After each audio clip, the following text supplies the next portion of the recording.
Hi guys! Good evening to everyone. Now is March 8, 2026, Sunday. So happy weekend to everybody. As you can see guys, andito na naman ako sa Koi Fish Pond ko. Kasi honestly dito talaga ako nagtatambay guys pag wala akong ginagawa. Kasi believe me or not guys, maniwala kayo sa hindi. Ang mga koi fishes guys ay mga stress relievers po sila. What I mean po, nakakawala po sila ng stress. Kasi gradually or dandahan nilang kinukuha ang mga stress natin. Oh look at them guys oh. They are so very beautiful and wonderful. Nakakawala talaga sila ng stress, guys. I think para silang nagbibigay ng good vibes, good energy, motivation. Para silang nagbibigay ng magaan na loob. I think para ako makahinga ng malalim dito sa Koi Fish Pond ko. I think ang mga koi fishes, guys, ay mga breathtaking. And at the same time, guys, ang mga koi fishes, guys, believe me or not, guys, maniwala kayo or sa hindi, mga lucky charm sila, guys, or mga fortune sila, guys. Nagbibigay sila ng swerte sa atin, guys. Ang mga good energies, pinapasok nila sa bahay natin. Ang mga bad energies, pinapalabas nila sa bahay natin.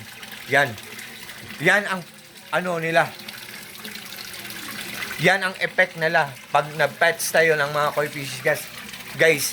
Ito po ang filtration system ko. Pinaglass ko para magandang tingnan. Pinawilding ko para maghang, para mas lalong magandang tingnan. At believe me or not, guys, maniwala kayo sa hindi.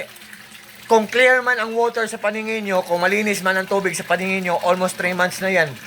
Hindi pa ako nag-change ng water.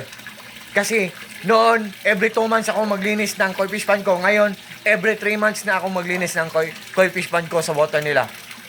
Yan. Nang dahil yan sa UV light ko, guys. Yan. UV light ko, dalawa. Malaki at maliit. So, guys, tingnan nyo lang sa link ko, guys, sa mga fish keepers dyan, kung naghahanap po kayo ng UV light po. Ang UV light ko, matipid lang sa kuryente, good pa ang kanyang quality. Tapos, kahit nasa ilalim ng tubig, hindi masisira kasi waterproof. At matipid pa sa kuryente, good pa ang quality, tapos mura lang, guys. So, sa lahat po ng mga fish keepers na naghahanap ng UV light, guys, tingnan nyo lang sa link ko, just trust me, just click my link, and just try po. Mga sellers ng UV light ko, alam nyo po kung sino kayo. Thank you so much po. Ang bait ng mga sellers nito sa UV lights ko. Tingnan nyo lang sa link ko, guys. Ayop, maniwala kayo kasi meron kaming solar power system set up. Marami kami mga solar panels sa bubong namin.